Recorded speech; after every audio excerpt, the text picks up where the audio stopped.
I'm Michelle Harmon from the University of Maryland Extension, and I'm here with another Cloverbud Connect. So we're going to start off first with the 4-H pledge. So I'd like you all to join me in saying the 4-H pledge. I pledge my head to clearer thinking, my heart to greater loyalty, my hands to larger service, my health to better living, for my club, my community, my country, and my world. I have a great activity for you today. We're going to make an edible aquifer. But first, I want to explain what an aquifer is. So an aquifer is a natural underground area where large quantities of groundwater fill in spaces between rocks and sediment. And this is where we get our drinking water. So we're going to go ahead and start with a couple of things here, and I'll explain the layers as we fill up our cup. So you'll need a couple of things to be able to do this with me. You'll need a clear cup. It can be plastic or glass. You will also want to have some crushed ice, some chocolate chips, some vanilla ice cream, and then you're going to want some other things that you can make layers with. So I've got some sprinkles and I've got some red hot candies here, and I'm going to use this black sugar crystals. So what we're going to do now is go ahead and talk about what we're doing here. So groundwater that is collected in aquifers supplies 51% of the drinking water for the total population, 99% in some rural areas. If you have a well at your house that you get your water from, that water is being brought out from an aquifer. So wells are drilled through soil and rock and into the groundwater aquifers to supply drinking water.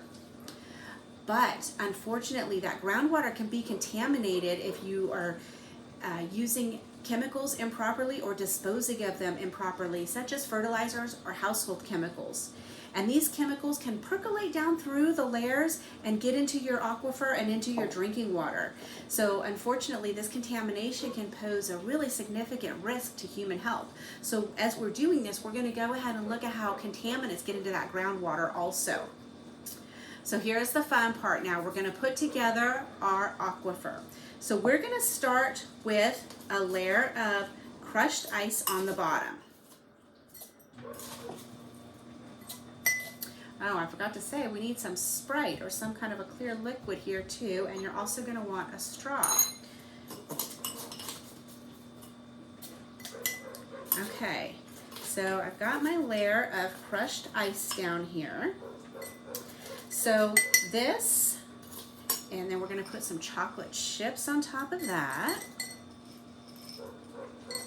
So these first few layers represent the gravel and the soil, and this is where our aquifer, the water, is going to be. We're going to go ahead and put another layer of stuff on there. So if you could look at a picture of the ground, you would see that there's all kinds of different layers of different sizes of sediment, and that's where the water is going to go into. So we're going to use this Sprite, and it is going to be our water. So what I'm going to do is I'm going to fill up our aquifer now.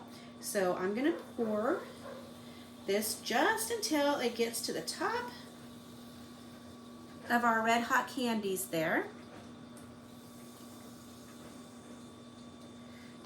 So we've got that there.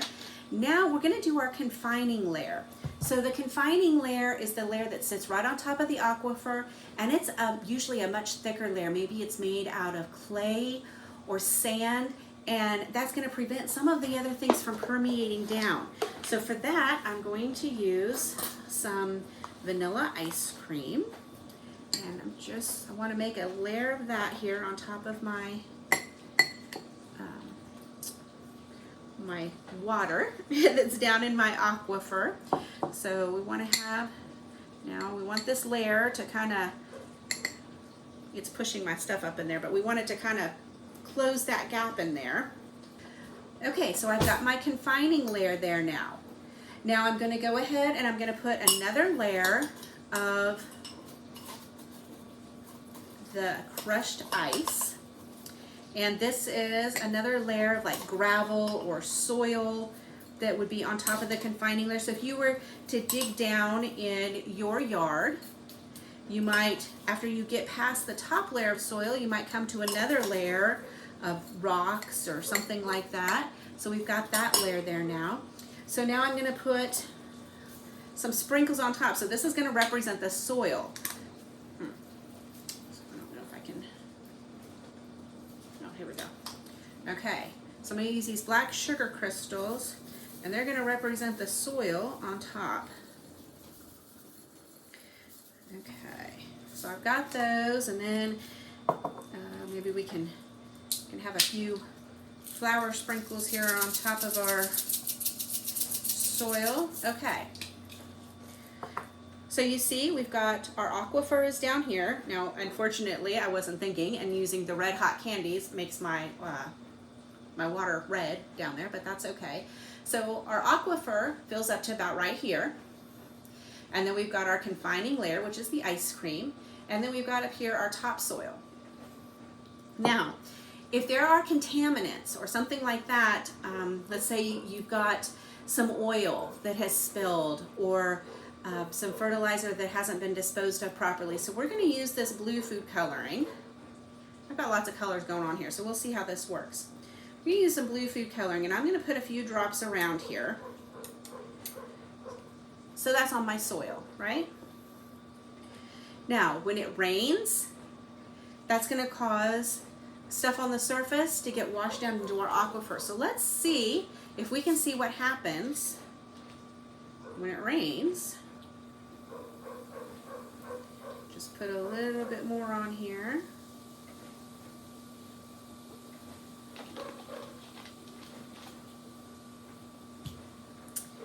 So, can you see how some of this is starting to bleed down through? You can see it down here. It's getting into our groundwater. Now, when you want to drill a well, so you've got a rural property and you get your drinking water from a well. So we've drilled down through there. As we drink, we're pulling that liquid down from the bottom and we're draining our aquifer. And it would refill when it rains. And that's how the aquifer gets refilled. So this is a fun way to be able to visually see what an aquifer is. And you can kind of make an interesting concoction here to drink, and you can feel free to use whatever ingredients that you want just to be able to make those layers. So it's kind of a fun way to get that education about aquifers and how they work, and also have a fun little snack at the same time. So this is going to be a little bit messy, and you can see my layers are starting to blend together, and actually if we were able to take a picture and a piece of the ground, it wouldn't be nice little layers like it was in the beginning. Things do get a little bit messy and some things go, but we know that the ice cream layer, the confining layer, is still there, and we know that we have our bigger pieces down here where our aquifer is, where our groundwater is kept. So I hope you have enjoyed this lesson, and I hope you'll enjoy your drink now. So we'll see you next time on Cloverbud Connections.